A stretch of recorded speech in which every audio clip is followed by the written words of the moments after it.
आगे नरकों का वर्णन सुनाया। 28 प्रकार के नरक हैं। ज़्यादा तो आप सबने शायद कभी गरुड़ पुराण सुनी हो तो उसमें सुना होगा, नहीं सुनी हो तो अब सुनना, ध्यान से पढ़ लेना। ऐसा नहीं है कि किसी की मृत्यु पे ही ये पुराण पढ़ा जाता है, वो तो एक परंपरा चल गई है, पर ये इसलिए पढ़ाया या सुनाया जाता है ताकि हम थोड़ा पाप करने से डरे कि भैया जो गया वो तो गया, पर जो जिंदा है कम से कम वो ये पाप ना करो, नहीं तो ये नरक मिलेगा। रौरव नरक, कुंभीपाक नरक, तामिश्र नरक, अंधतामिश्र नरक, शुचिमुख नरक, कई प्रकार के नरकों का वर्णन किया है। इसमें झूठ बोलने वाला, अभिमानी,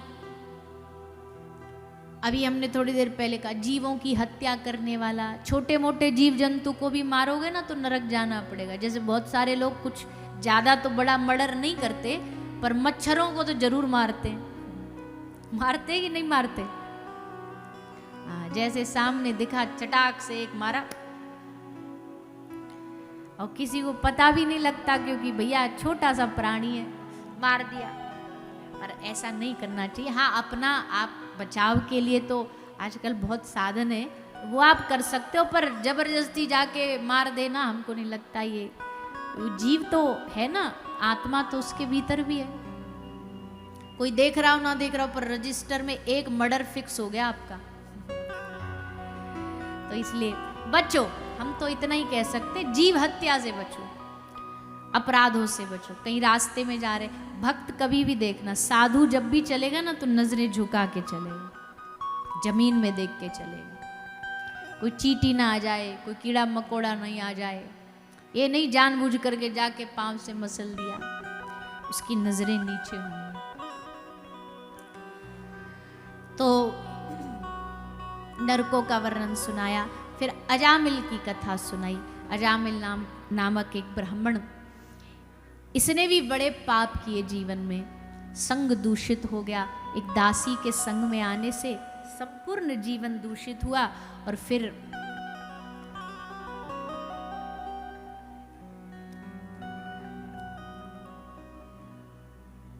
एक बार इनके घर में कुछ साधु पधारे, संत आए, और संत के आने से इनका पूरा जीवन बदल गया।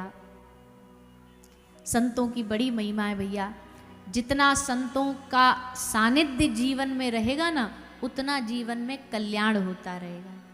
इसलिए जीवन में धन दौलत जितनी कमाने की कोशिश करते हो, उतना ही संतों का आशीर्वाद कमाने की कोशिश करो। और संत आशीर्वाद तुम्हारा बिजनेस देख करके, स्टेटस देख के नहीं देगा।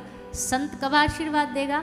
जब आप विनम्रता से उनके चरणों में बैठ के उनकी सेवा से जुड़ोगे, ठाकुर जी का नाम भक्ति करोगे, तब साधु के मुख से अपने आप आशीर्वाद निकलेगा। इसलिए संतों की खूब सेवा किया करो। जितने जीवन में साधु होगा ना, उतने ही पाप से बचे रहोगे। पाप से बचने का एकमात्र तरीका यही है, साधु का संग, संतों का संग। संत और पारस में बड़ा ही अंतर जान, वो लोहा कंचन करे, वो करे आप समान। संत और पारस में क्या अंतर है? बोले पारस तो बल लोहे को सोना बनाता है, पर साधु तो अपने जैसा बना देता है, अपने जैसा मूल्य बना देता है। नीचे माया में पड़े हुए जीव को उठा करके ठाकुर जी के चरणों तक पहुंचा देता है। ऐसा साधु होता है, ऐसी संत कृपा होती है। इसलिए आपके क्षेत्र में तो खूब संत महापुरुषों की कृपा है ही है।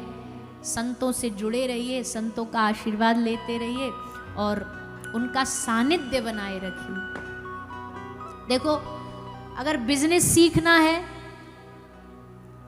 तो बिजनेस वालों का संग करो। बिजनेस वालों के संग करो क्या? बिजनेस वालों के संग रहोगे तो बिजनेस करना सीख जाओगे। जुआरी के संग रहोगे तो बोलिए ना, क्या सीखोगे? जुआरी के संग रहोगे, नाचना सीखोगे। जुआरी के संग रहेंगे जुआ, शराबी के संग रहेंगे तो भैया कुछ नहीं होता, एक घूंट पी लेना, ऐसे कर करके नशा कर वो चढ़ा देगा, लत चढ़ा देगा। शराबी के साथ रहोगे, शराब पीना सिखाएगा। जुआरी के साथ रहोगे जुआ सिखाएगा, नेता के साथ रहोगे तो नेतागिरी की बातें होंगी, फलानी जगह इतना वोट, फलानी जगह ये वो। अभिनेता के साथ रहोगे तो अभिनय की बात करेगा, और किसी साधु के साथ रहोगे तो वो साधु हमेशा भगवान की बात करेगा।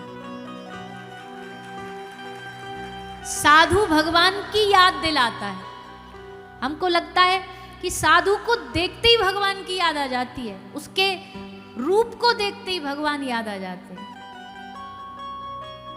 साधु के अंग्रेजी में एक शब्द है ऑरा। साधु का एक ऑरा ही अलग होता है, उसका वातावरण ही अलग होता है। तितिक्षवः कारुणिकाः सुहृद सर्वदेहिनां अजात शत्रवः शांतः साधव साधुभूषण। संत का लक्षण क्या है? तितिक्षवः कारुणिकाः। साधु सहनशील होता है, बड़ी सहन शक्ति होती है साधु में। लाख गाली दे दो मुस्कुरा देगा, माला पहना दो तो फूलेगा नहीं, गाली दे दो तो रूठेगा नहीं। ये साधु का लक्षण है। एक आदमी साधु को खड़ा होकर खूब गाली पे गाली दिए जा रहा है, गाली पे गाली दिए जा रहा है। महाराज जी हंसते रहे हंसते रहे हंसते रहे, और फिर बाद में अपने चेला को बोले, भैया इसका नंबर नोट कर लेना। बोले काय को, किस लिए? बोले बड़ी अच्छी गाली देता है, कभी किसी को गाली दिलवानी हो ना तो इसी को बुलाएंगे, इसलिए नंबर लिख लेना इसका। सर झुका लिया उसने, अरे राम राम राम, मैंने इस साधु को इतनी गालियां दी और ये अब भी सहनशील। धरती माता पृथ्वी जैसी सहनशीलता एक साधु के व्यवहार में होती। बात बात पे भड़क जाए, बात बात पे रूठ जाए, नाराज हो जाए, वो साधु नहीं हो सकता। साधु सहनशील होता है, कारुणिका, करुणा से भरा होता है। किसी का दुख देखे तो पिघल जाता है, कहीं दुख देखे तो पानी बन जाता है, पानी बन जाता है। अपने भगवान के चरणों में अपने लिए साधु कभी कुछ नहीं मांगेगा, पर भगवान से रोज कहेगा। क्या कहेगा? धर्म की, बोलो सभी जोर से, धर्म की अधर्म का प्राणियों में विश्व का, पूरे विश्व के लोगों का प्रभु तुम कल्याण करो। ये एक साधु ही बोल सकता है। पूज्यपाद प्रातस्मरणीय श्री करपात्री जी महाराज का यह आह्वान था। ये नहीं कहा कि मेरे धर्म का या मेरी जाति का या मेरे चेलाओं का उनका कल्याण हो, भारतवासियों का ही कल्याण। बोले नहीं, विश्व का कल्याण हो। वसुधैव कुटुंबकम, सारे विश्व में दुनिया में जितने प्राणी रहते हैं प्रभु उन सब का कल्याण करो। हमको लगता है एक साधु से कहना भी नहीं पड़ता कि महाराज हमारा कल्याण हो, ऐसी कृपा करो। क्यों? क्योंकि वो जो सब सुबह उठता है ना तो अपने भगवान से रोज मांगता है, प्रभु सबका भला करो, सबका कल्याण करो, सुखी रहे संसार में सब लोग, ऐसी कृपा करो। ये साधु होता है। करुणिका, कारुणिका, सुहृदा सर्वदेही नाम। साधु सब में अपने आराध्य को देखता है, सब में परमात्मा को देखेगा। अजात शत्रु, इसलिए उसका कोई दुश्मन नहीं होता। साधु का कभी कोई दुश्मन नहीं हो सकता। क्यों? क्योंकि दुश्मन में भी वो अपने प्रभु को देखेगा। इसमें भी मेरे राम जी बैठे, इसमें भी मेरे ठाकुर जी बैठे। साधु का कोई शत्रु नहीं है, सब में भगवान को देखेगा। किसी से ईर्ष्या नहीं, किसी से द्वेष नहीं, ना काहू से दोस्ती, ना काहू से बैर। ये साधु का लक्षण है। ना किसी से प्रेम है, ना किसी से बैर है। सब में प्रभु को देखने के कारण उसका कोई शत्रु नहीं। और जब हम सब में भगवान को देखने लग जाते, अब इसका सबसे अच्छा उदाहरण अपने आप पे देखो।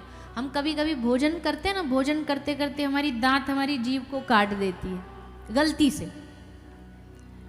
तो जब जीभ कट जाती है दांत से, कभी आपकी भी कटी होगी, क्या कभी हथौड़ा लेकर के दांत तोड़े हैं अपने की? खबरदार तूने मेरी जीभ काटी। कभी एक आध दांत लुढ़काए आपने? क्यों? क्यों नहीं किए? क्योंकि बात मन ये मान चुका है, दांत भी मेरे हैं, जीभ भी मेरी है। गलती किसी को भी हो, अगर तोड़ोगे तो कष्ट तो हमें ही मिलेगा। वैसे ही साधु सिया राम मैं सब जग जानी, सब में अपने राम जी को देख लिया। अब कोई गलत भी कर रहा है, जैसे जीभ भी मेरी, दांत भी मेरे, वैसे ही बुरा भी मेरा, भला भी मेरा। इसको अगर कुछ कष्ट देंगे तो भी हमारे राम जी को कष्ट मिलेगा, इसलिए वो किसी के लिए कष्ट की भावना रखता ही नहीं। सब अपने बन जाते साधु के। अजात शत्रवः शांत साधव साधुभूषण।